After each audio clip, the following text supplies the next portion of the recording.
Okay, we are going to see round 2 game between Vidit Gujarati, who was black, and Hikaru Nakamura, who was white. Nakamura starts. Nakamura is one of the favorites. He's in the top 3 in the world, number 3 in the world. He starts with e5. Vidit plays e5. Naka plays knight f3. Vidit plays knight c6, and Naka plays bishop to d5. Yeah. Ansh, if you are in the mindset of learning, then you will stop laughing and making jokes. Try to be in the learning mindset instead of the complaining mindset or joking mindset. Be here on the board. So we have the Rui Lopez. And now what move is the main move, guys? Sir, A6. A6. A6 is the main line. Now in the game, there's one more main move other than A6. Yeah, there's a Berlin. At the top level, people choose the Berlin defense. And here, if you play takes, and takes, it goes to the Berlin endgame. Naka chose pawn to d3, keeping it in the middle game. Sir, Daud. Yes. Why could you not take bishop knight and win a pawn? You don't win a pawn, so you need to learn the basics of Rui Lopez to understand that. That you have to do the work. I will not show you again and again. I've shown you enough number of times how that is not a free pawn. Now it's up to you to do the work, which for a super advanced student you have to do if you want to learn the opening. So that's a basic question for Rui Lopez.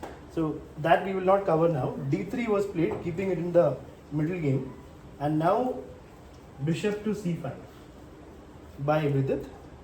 Pawn to c3, which is the move I've been telling Ansh to play forever, but still not doing that. Then you will not get good positions in the opening if you keep playing knight c3.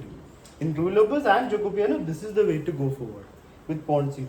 The earlier you start doing it, the better for you. I started. Yeah. So castles by Vidit, and now castles by Nakamura. Vidit plays d6. Nakamura plays h3. Can you switch on the light, that third light, Ansh? This one. Yeah. And the next one also, second one on the right side. Off. Yeah. Off. Oh no, off. Please keep it off. Yeah. Okay. So Vidit Nakamura plays h3. So what will you do for black here? What do you think is the best option for black? Yeah. I'm thinking. Okay.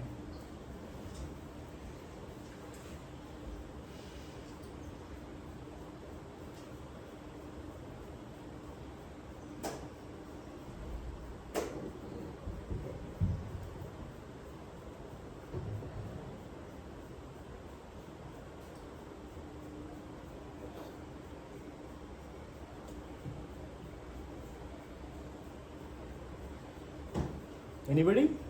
Still not decided. Yes? So I'm thinking. Okay. Just the opening, you just tell me what you believe is the best move here.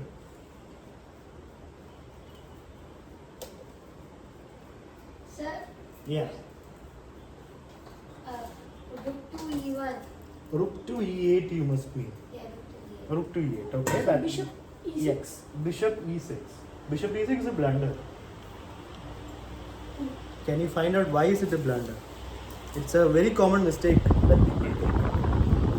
Why is bishop to e6 a blunder? It's a. It loses a piece. What? Yeah.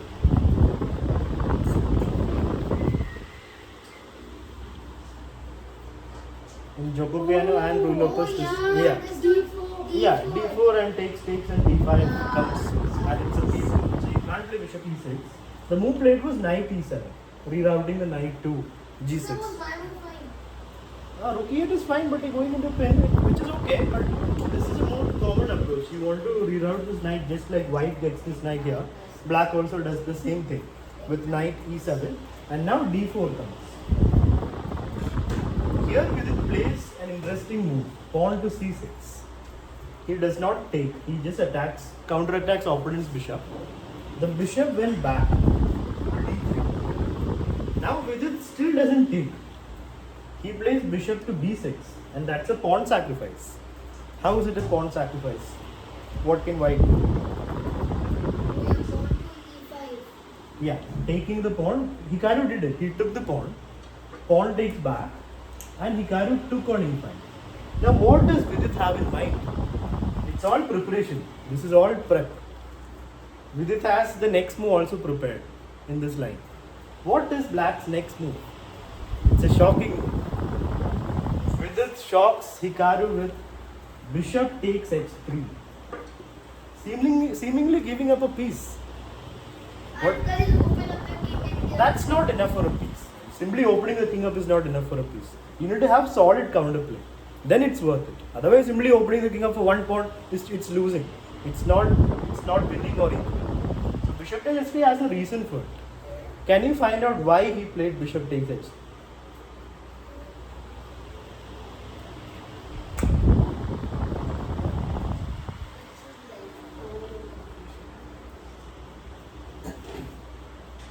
After white takes the bishop, what is black's plan? What does he have?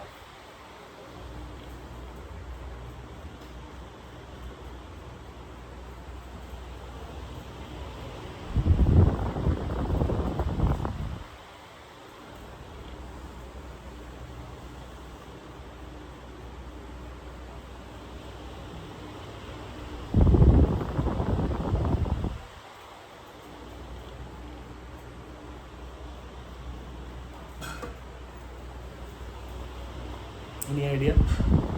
So the plan is, if pawn takes bishop, which is actually the best move, black would play the queen to this diagonal. And if the knight moves, what will black do?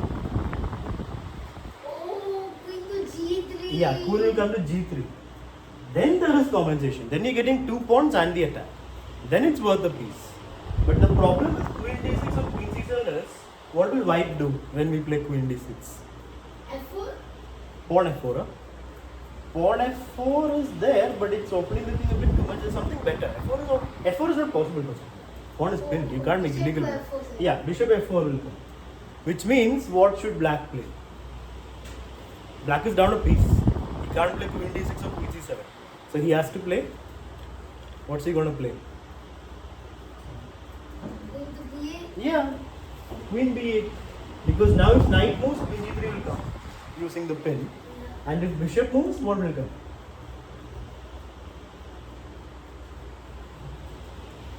What will?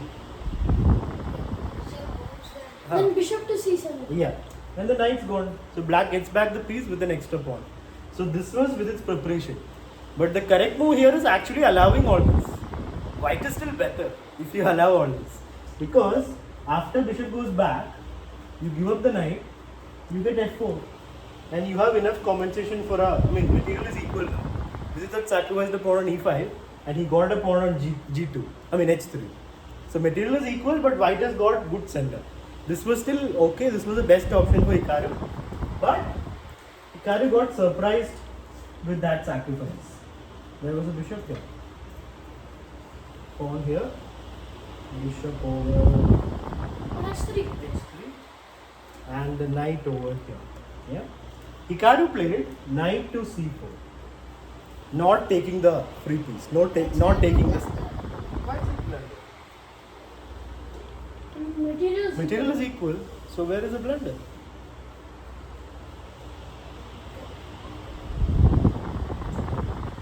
It doesn't get in the position he should have gone for, but it's still an equal position.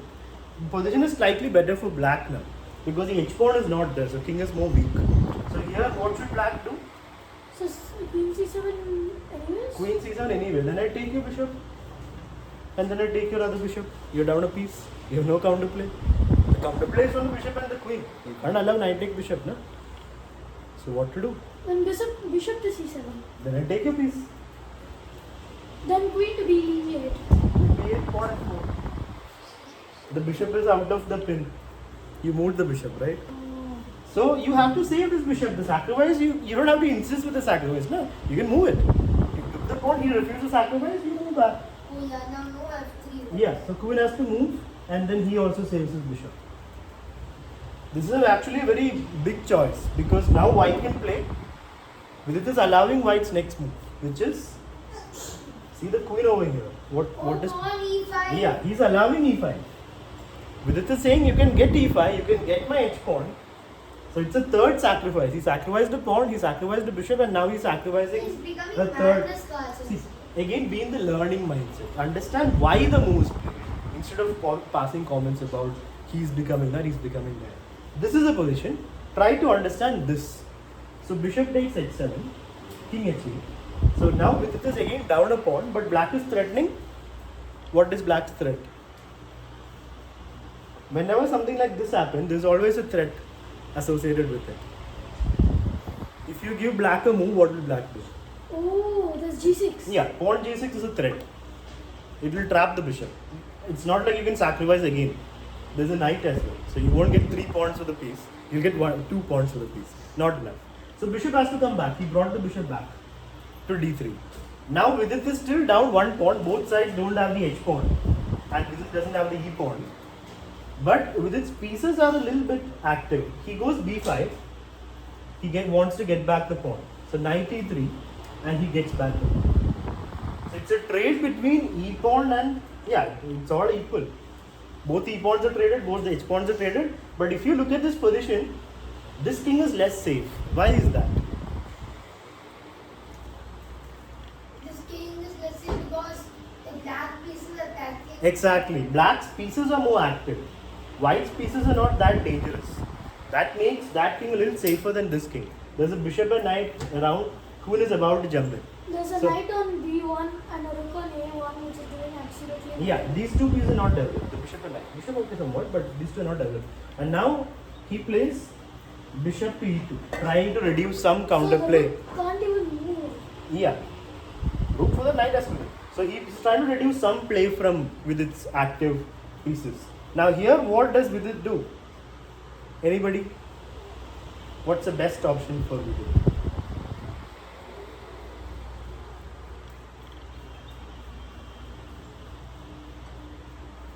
How do you keep the play going? How do you maintain this nice setup?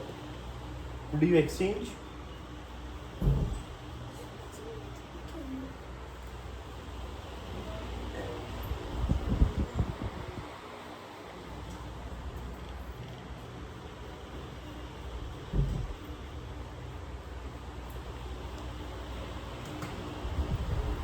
If you exchange, you are basically allowing his pieces to untangle.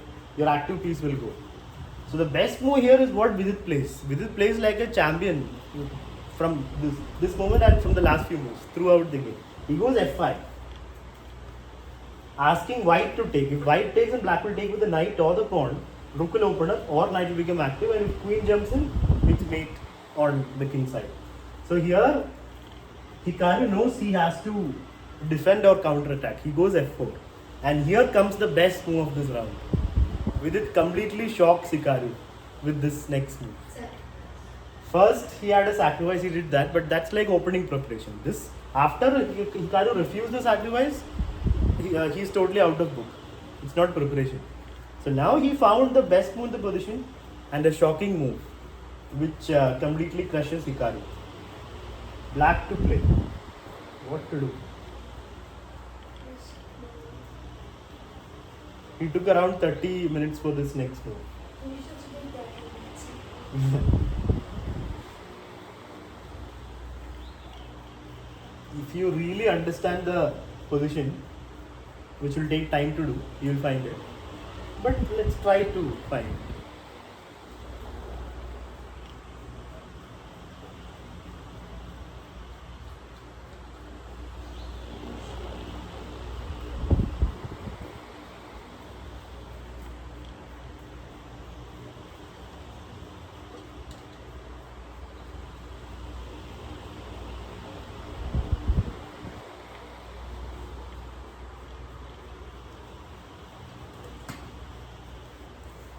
So move played by Vidit. rook f6. Rook f6. I take your piece. There should be some reason for doing it, no?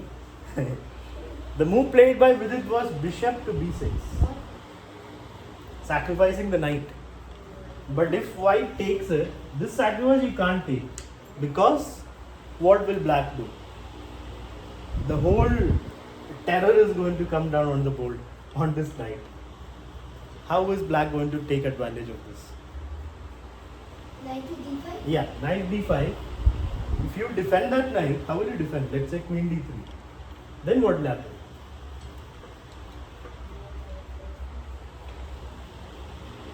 What do you do when a piece is pinned?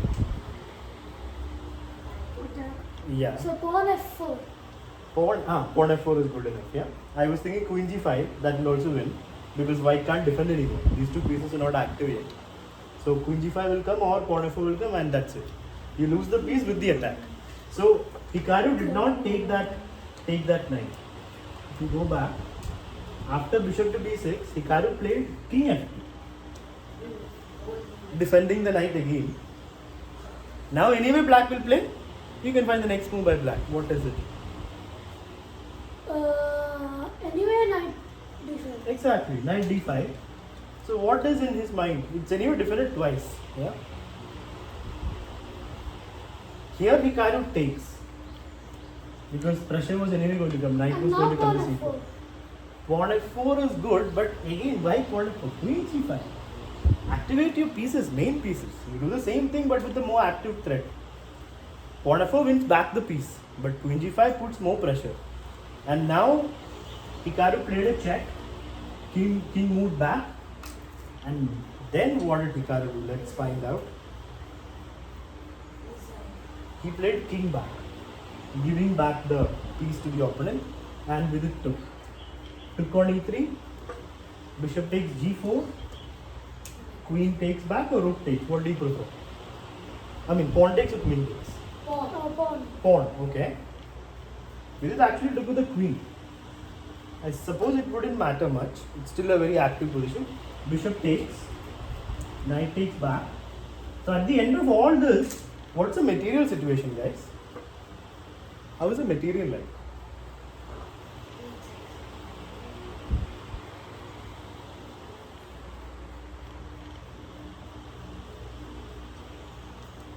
It's equal. It's completely equal. You were saying something else, no? Before that you were saying something else. Okay, fine. Completely equal position. 5 pawns, queen, 2 rooks, knight. But the difference is the position is completely winning for black because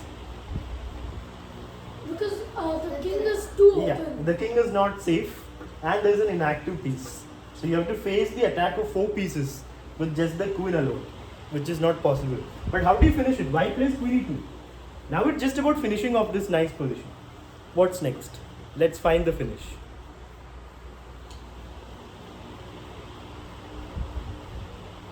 So I think queen to e2. Queen to e2. Queen takes queen. King takes back. Knight to c2, trapping the rook. That would work, yeah. Queen take. But wait, that's a blunder. No, it's not a blunder. Sorry. Queen takes, king takes, knight c2. Black is still will material. No, white king gets a material because after. Yeah, knight will get trapped, but you're winning the rook, right? Yeah. So that is good enough. Yeah, but there's something better. When you have king in the unsafe place like this. So queen g3. Yeah, queen g3. Queen f2 is not possible because is queen f2 possible? Let me see. Is the position? One second. So queen who's the possible thing? So knight to c2 will come.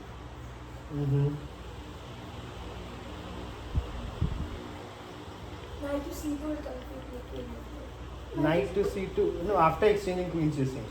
Which will anyway come now also, no? Let me see. What is the. Yeah, here queen takes, king takes, knight c2 is possible. He goes for queen g3. Queen f2 is possible. King went to d2. I mean, queen f2, I suppose you'll have to win the exchange and you win. Here, what do we do? What's the continuation? Knight to d8. Yeah, rook d8. Rook d8. King moves back to c1. Now, can you find the next move?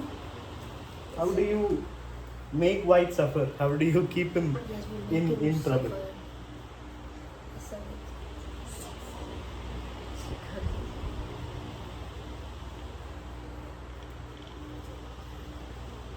Make threats continuously.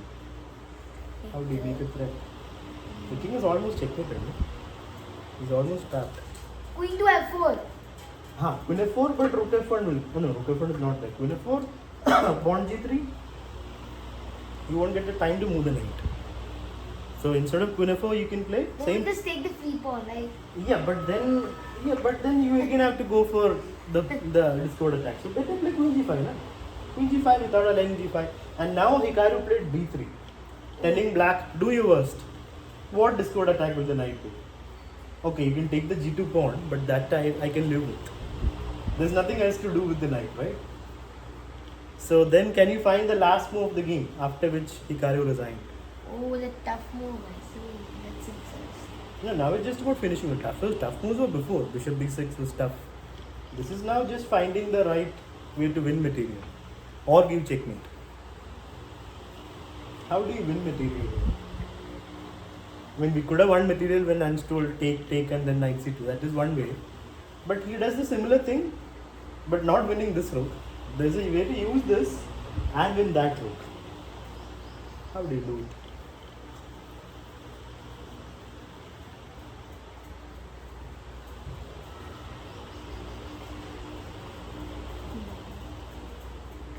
What is the best discovered attack with the knight? I'll make it simple. Discovered attack with the knight.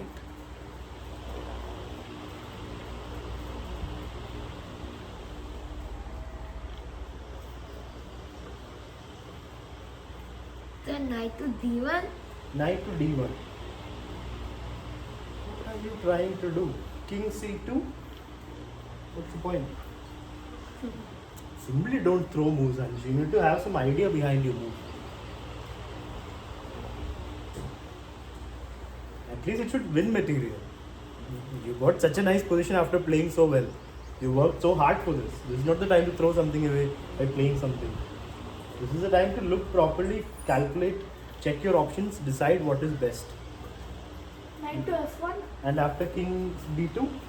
Then we have knight to g3. Exactly. That's all I need. That's all that Vidit also needed. Knight f1 was the discovered attack he played, and here Hikaru resigned because knight g3 will come, winning a rook, and the attack is still there. Sir, King is not alive. King has to go to c2, no? That's the only choice. So then, isn't there just rook? Knight is defending d2. But yeah, this knight moves rook d2 also. But now we play knight g3 and then we take and then we again go in with the queen. Queen e3, rook comes in.